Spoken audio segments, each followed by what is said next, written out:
Et si une toute petite habitude mentale pouvait complètement changer notre façon de réagir au monde? C'est une idée assez folle et c'est exactement ce qu'on va décortiquer ensemble aujourd'hui. Voilà, tout est là. Cette citation, elle est vraiment au cœur de notre sujet. Un décalage mental. Qu'est-ce que ça veut dire au juste? Et comment une chose qui paraît si simple peut-elle être une arme secrète? C'est ça le mystère qu'on va éclaircir. Alors attention, on ne parle pas d'un tour de magie ou d'une formule mystique. Non, non, cette capacité, elle est bien réelle. C'est une fonction fascinante de notre cerveau.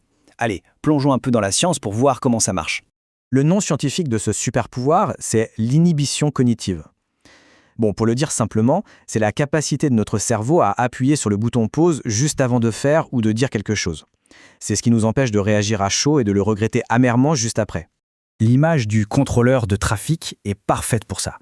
Imaginez un peu, toutes nos émotions, nos impulsions, ce sont comme des voitures qui foncent à toute allure vers un carrefour, mais sans aucun feu rouge. C'est le chaos, l'accident assuré.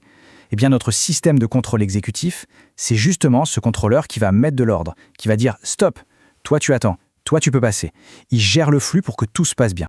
Et là, on voit très bien la différence. D'un côté, on a le chemin de l'impulsivité, c'est presque un réflexe, une émotion arrive et bim, l'action part toute seule. Et de l'autre, le chemin de la réflexion. On a cette même émotion, mais on insère volontairement cette petite pause. Et c'est ce tout petit intervalle de temps qui change absolument tout. D'accord, la science, c'est bien beau, mais concrètement, pourquoi c'est si important? Pourquoi est-ce que maîtriser cette pause est un véritable pouvoir? Quels sont les bénéfices dans la vie de tous les jours? En fait, les avantages sont énormes et touchent à tous les domaines. En créant cet espace, on se donne le temps de choisir la meilleure option, pas juste la plus rapide. On apprend à gérer ses émotions au jeu d'être leur marionnette, ce qui forcément réduit le stress et améliore nos relations avec les autres. C'est logique.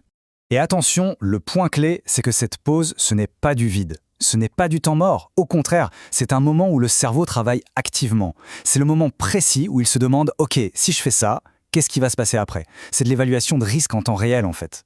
Ah, le fameux email de la colère. Qui n'a jamais connu ça? La frustration monte, les doigts volent sur le clavier, on appuie sur « Envoyer » et une seconde plus tard, on se dit « Oh non, qu'est-ce que j'ai fait ?» C'est l'exemple parfait d'une absence de pause. Et cette expérience, presque tout le monde l'a vécue, ce qui prouve à quel point cette compétence est vitale. La bonne nouvelle dans tout ça, c'est qu'il existe une méthode très simple pour s'entraîner à créer ce décalage. C'est un outil que n'importe qui peut utiliser. Voyons voir comment on fait. C'est une petite routine en 3 temps. D'abord, on prend conscience de l'émotion. Juste se dire « Tiens, je sens que la moutarde me monte au nez », sans se juger. Ensuite, étape 2, on prend une seule, grande et profonde respiration. C'est tout bête, mais cet acte physique force le cerveau à s'arrêter une seconde. Et enfin, 3e étape, avec ce petit moment de clarté gagné, on peut choisir consciemment sa réponse. Et ça, c'est un point hyper important à comprendre. Le but, ce n'est absolument pas de devenir un robot sans émotion. Pas du tout. Les émotions sont utiles, ce sont des signaux. Le but, c'est de devenir le maître de nos actions, plutôt que de rester l'esclave de nos réactions. Donc pour résumer tout ça, il faut vraiment voir cette technique non pas comme une petite astuce de développement personnel, mais comme un véritable super pouvoir qu'on peut tous développer avec un peu de pratique.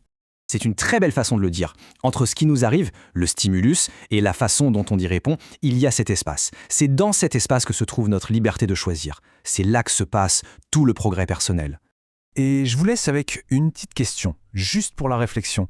Dans la semaine qui arrive, quelle serait la conversation, le mail ou la décision qui pourrait être complètement transformée par cette simple petite seconde de pause avant d'agir? C'est peut-être là que tout peut changer.